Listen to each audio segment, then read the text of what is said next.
வணக்கம், நான் உங்கள் ஸ்னேக்ஸ் அக்கா. இதுபோல் குட்டி நல்ல பாம்புகள் வந்தால் தயவுசெய்து கவனமாக இருங்க.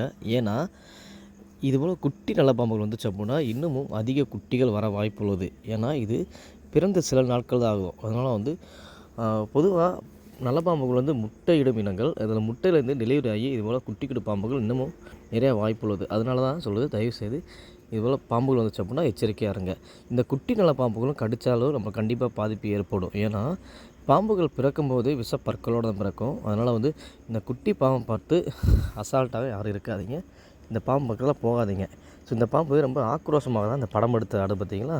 இதுபோல் பிறந்த உடனே பாம்புகள் கோபமாகவும் ஆக்ரோஷமாகவும் படம் எடுக்க ஆரம்பிச்சிடும். ஸோ படம் கிடையாது, பாம்பு நான் பெரியவன், என் பக்கத்தில் வராது அப்படின்னு இந்தமாரியா பாம்புகள் எச்சரிக்கை செய்யுது. ஸோ இதுதான் அது. இதுபோல் பாம்புகள் பொதுவாக இதுபோல் விஷப்பாம்புகள் அதிகமாக இரவு நேரத்தில் தான் வரும். அதனால் இரவு நேரத்தில் இது மாதிரி நம்ம ஜாக்கிரதையாக இருக்கணும்.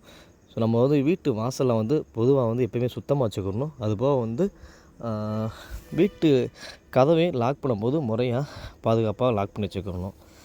இது பார்த்திங்கன்னா எவ்வளோ கோபமாக இருக்குன்ட்டு, அவ்வளோ கோபம். ஏன்னா இந்தமாரி பாம்புகள் இந்த டயத்தில் கடித்தாலும் நமக்கு பெரிதளவு பாதிப்பு ஏற்படும். அதனால் இந்த பாம்பு பார்த்து நம்ம ஜாக்கிரதையாக இருங்க. ஸோ இந்த பாம்போட பேர் தான் இந்தியன் கோப்ரா. அதாவது நல்ல பாம்பு சொல்கிறோம் பார்த்திங்களா, அதுதான் இது. அப்பா இதுபோல் நல்ல பாம்புகளுக்கு பற்களில் தான் விஷம் இருக்கும். அது நாக்கில் விஷம் கிடையாது. நல்ல பாம்புகள் பொதுவாக கடிக்கத்தான் செய்யும், கொத்தாது. அதனால் தெரிஞ்சுக்கிடுவோம். ஏன்னா பொதுவாக நல்ல பாம்புகளும் அது கழுத்து சாய்ச்சி கொத்தும், மிதித்த உடனே கொத்தத்தான் ஆரம்பிக்கும், கடிக்காது அப்படின்னு சொல்லுவாங்க. அதெல்லாம் கிடையாது. விஷப்பாம்புகள் பொதுவாக நாக்கில் விஷம் கிடையாது, பற்களாக விஷம்.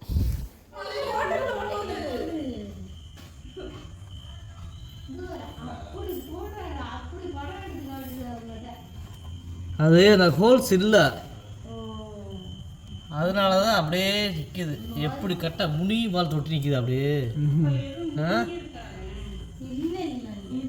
குட்டி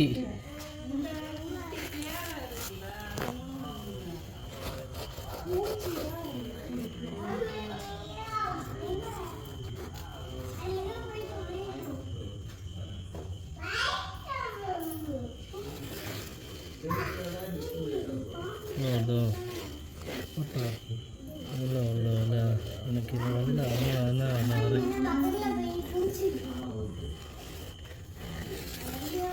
பார்த்தீங்க, ஏதோ ஒரு சின்ன கேப்பில் தான் இந்தமாரி பாம்புகள் உள்ளே வர ஆரம்பிக்கும்.